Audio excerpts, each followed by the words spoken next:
How are the different parts of the body affected by stress? Sa puso, nagkakaroon ka ng increased heart rate when you're stressful. Sa tiyan naman, nagkakaroon ka ng digestive process is slowing down, no? Ibig sabihin, hindi na napaprocess yung food mo, hindi na digest properly yung food mo kapag ka under stress ka. Ang pupil mo, nagko-constrict, no? Kapag ikaw ay under stress. Ang dilation kasi, this can help in vision. Pag ikaw ay under stress, lumiliit yung pupils mo, kaya hirapan kang paningin, no? And then, yung lungs mo naman, nag-increase yung respiratory rate mo kapag ikaw ay under stress. And then, there is also an adrenaline increase, no? Because your adrenal gland is stimulated when you are under stress. Sa skin naman, nag-increase ang sweating mo. Sa lungs, nag-increase yung glucose release mo as it requires more energy in order for your body to compensate with the stress level that you're having at the moment.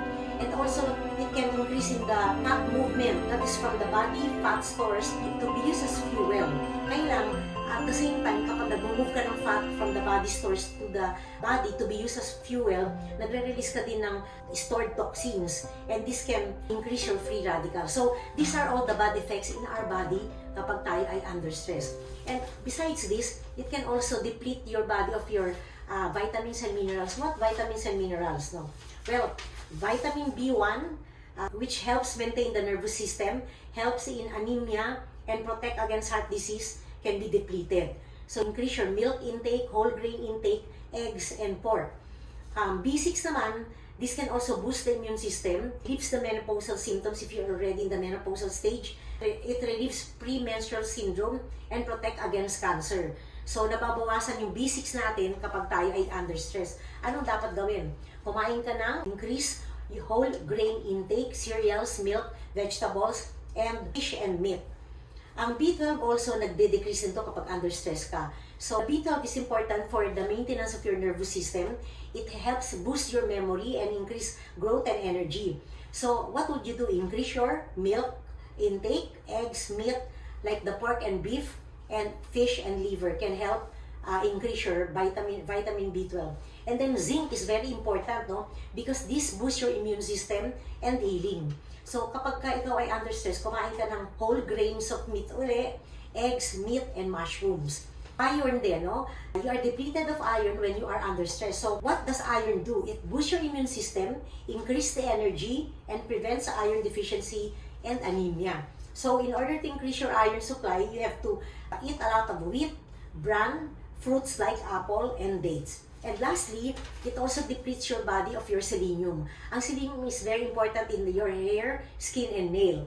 It boosts also your immune system. It keeps your skin, health, and eyes healthy, and improves the liver. So, if you are under stress, you also have to increase your fish intake, bran, wheat, green tomatoes, and broccoli. So, ayan yung mga ating dapat gawin. Ano ngayon ang mga solusyon para de-stress ka? So, what are the treatment? Okay. You can do a lot of counseling because when you talk, it helps a lot to remove your stress. Nakakatulong yung pagsasalita mo, pagkikwento mo ng mga nangyari sa buhay mo para ma-distress ka. You can also practice Tai Chi, acupuncture, finger pressure or shiatsu, yung massage na shiatsu. Have a nice pet like dogs, cats, okay? This will make you happy. And then you can also have your massage.